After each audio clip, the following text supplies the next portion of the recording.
morning, everybody.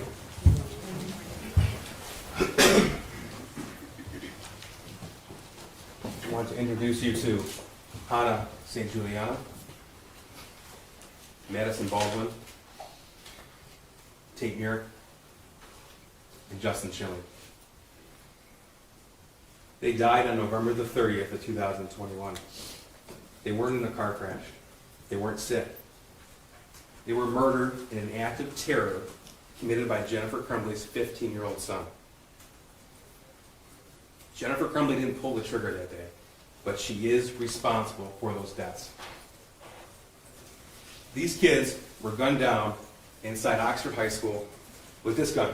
It's a 6-hour, 9mm handgun, purchased 4 days before the shooting by James Crumbley, Jennifer's husband and father of the school shooter. This was a purchase celebrated by Jennifer on Instagram. These are her words. This is her post. Mom and son Dave testing out his new Christmas present. My first time shooting a 9mm. I hit the bullseye.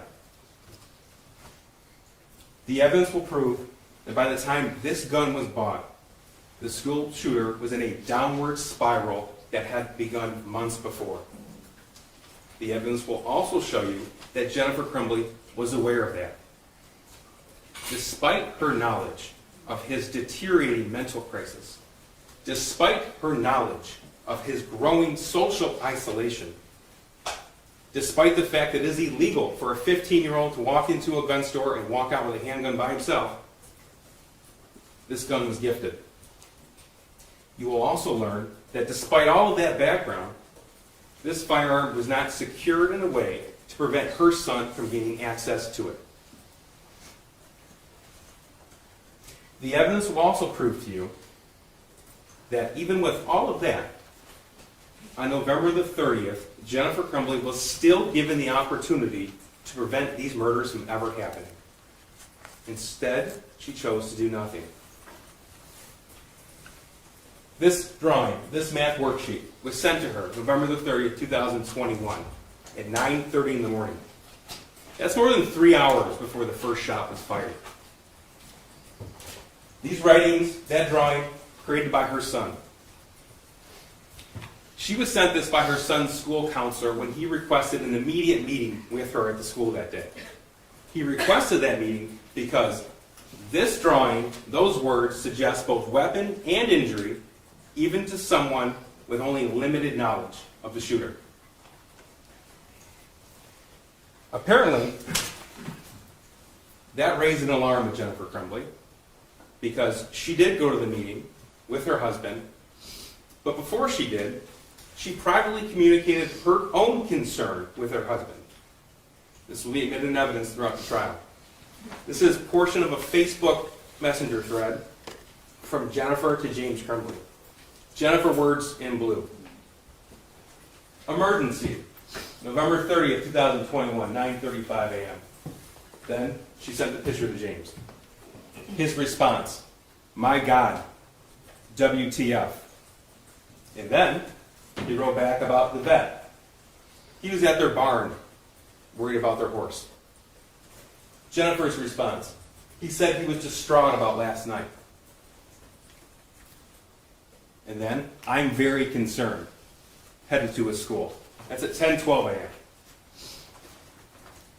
Yet despite their private concern, the evidence presented in this trial will show to you that that meeting at the school was nothing like that school counselor or the dean of students who sat in on the meeting had ever experienced before.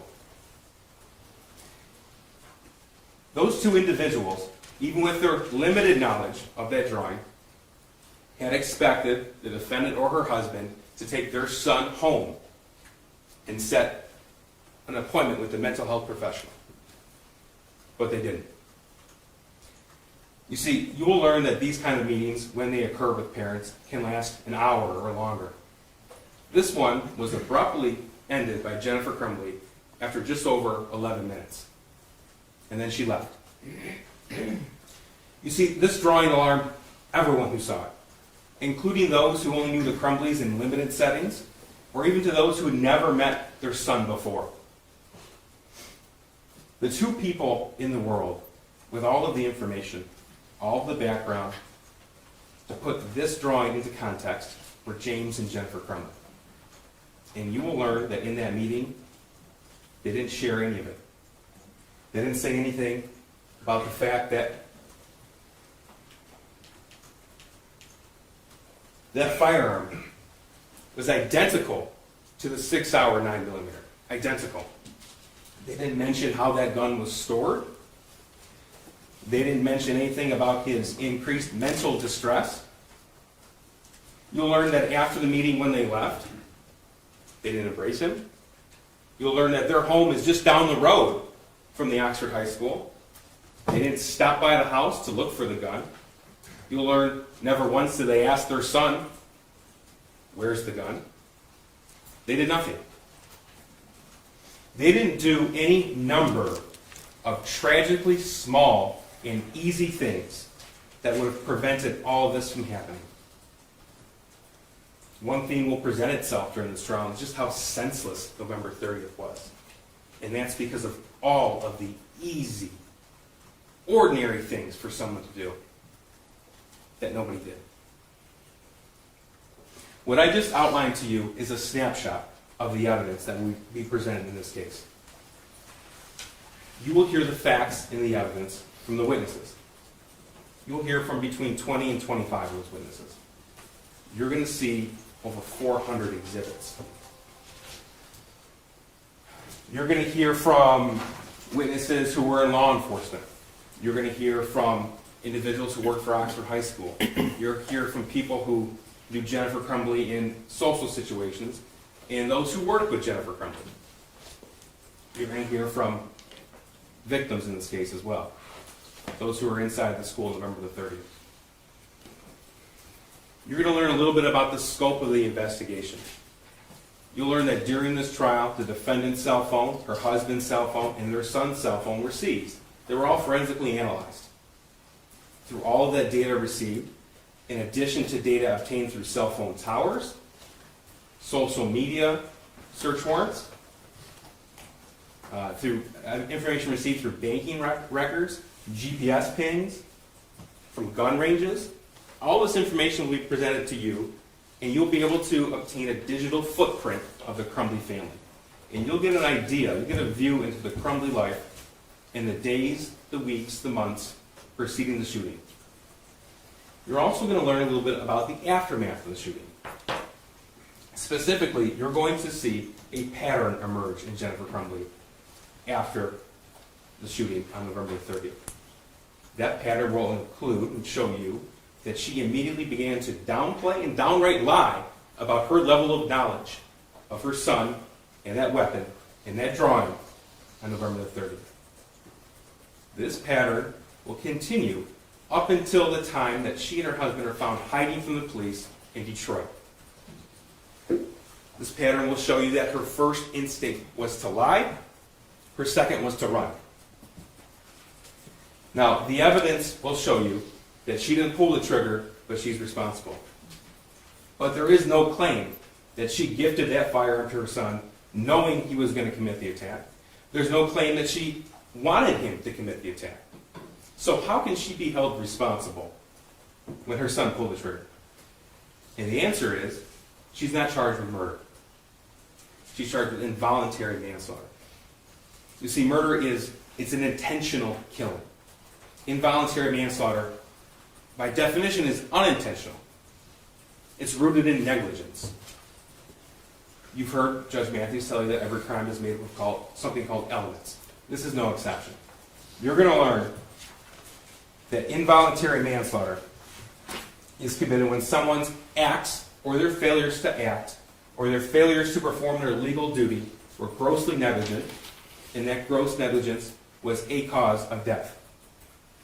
A cause of death, not the cause of death. And that's very important because, as you've heard, and you'll hear again and again in this trial, that in a case such as this, when somebody else was a cause of death, the person who was grossly negligent can and still will be held responsible. That is, if the person who pulled the trigger, if the shooter in this case, his act was reasonably foreseeable to the defendant. To the defendant, specific to her, not to everybody else in the world, not to a stranger, not to a teacher, but to his mother, one of the two people in the world who raised him, who lived with him for 15 years, one of the two people in the world who had all the information necessary to put that drawing into context. So what's gross negligence? You will learn that it is a willful disregard of danger. Gross negligence is when you could use ordinary care, just ordinary care, to avoid a known danger, and you don't, even though it is apparent that serious injury could occur. And that's what this case is about. It's about Jennifer Crumbley's willful disregard of the danger that she knew of. That's why we're here. We're not here to talk about good parenting or bad parenting. It's not illegal to be a bad parent. We're not here to put restrictions on gun owners. That's not our job. That's not your job. That's for lawmakers. We're not here to talk about who else might be culpable or who else you think shares some blame. You will learn about the meeting on November the 30th. You may not like the fact that neither the school counselor nor the dean of students searched the school shooter's backpack. That's okay. That's okay. Because that does not mitigate Jennifer Crumbley's culpability. You're going to learn a whole lot about James Crumbley and their son. But James, he's not on trial today. He has another trial in front of another jury. Their son, his case is over. He's already been charged and convicted and sentenced for terrorism causing death and first-degree murder. Today is Jennifer's turn to stand trial, and you will evaluate the evidence as it pertains to her in her own life. We're here because when Jennifer looked at this drawing, she didn't look at it the way a stranger would. When she looked at this drawing, she looked at it knowing the context and the origin. And when someone with that kind of information looks at this, the unimaginable becomes predictable. It becomes reasonably foreseeable. That's why, even though she didn't pull the trigger on November the 30th, she's responsible for those deaths. I ask that during this trial you listen to the testimony, you review the evidence, and you follow the law. If you do that, you will undoubtedly reach a fair and just verdict. If you do that, you will find this defendant guilty as charged. Thank you.